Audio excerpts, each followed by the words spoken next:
My cheating wife wants a divorce. I told her lawyer, I'm her husband. He started shaking.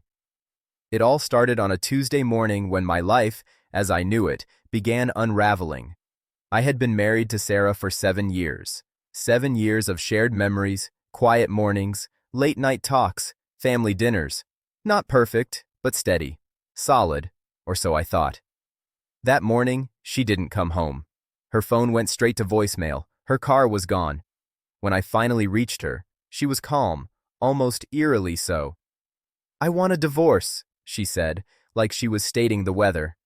My world tilted. I barely recognized her voice. I asked why, desperately hoping there would be a reason that made sense, something I could fix, something that didn't involve betrayal. It's over, she said. I've met someone else. It's not up for discussion. I've hired a lawyer. Everything will be easier if you just cooperate. She hung up.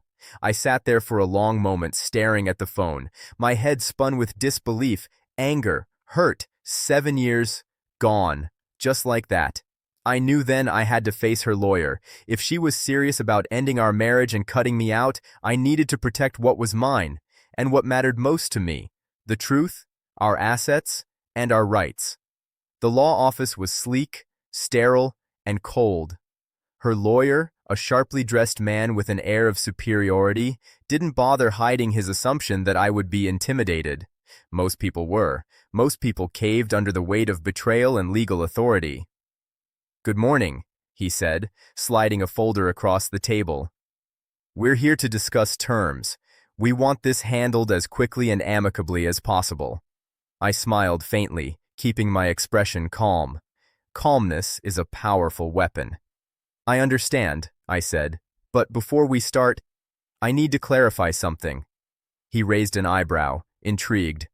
Go on. I'm her husband, I said, deliberately, each word slow and deliberate. There was a flicker of confusion in his eyes. He leaned back slightly, as if testing whether I was joking. I wasn't. He coughed nervously.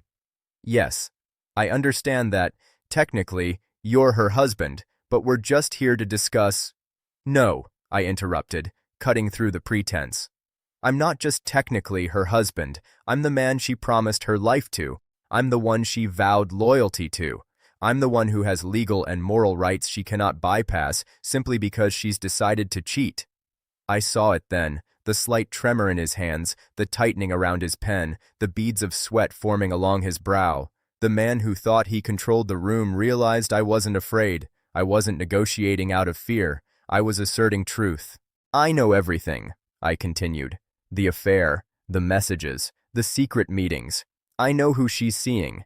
And if this goes to court, I will present everything, legally, factually, and without hesitation.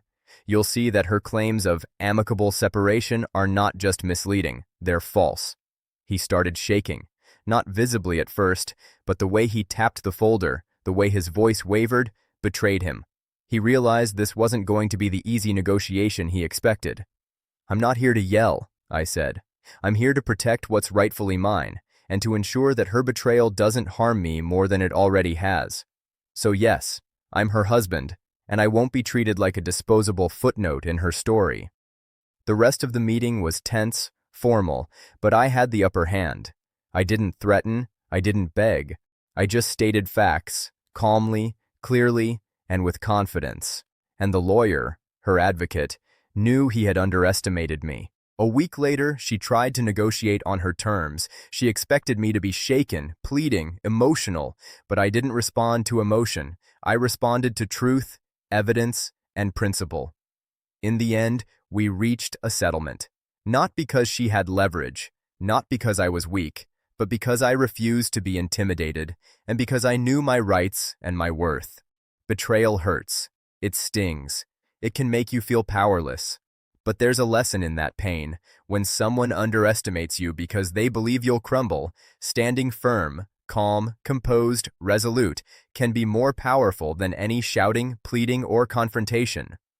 Sometimes, saying the simplest truth with confidence, I'm her husband, is enough to shift the balance. It doesn't undo the betrayal, it doesn't erase the heartbreak, but it does remind everyone involved that loyalty, love, and commitment are not things to be discarded lightly.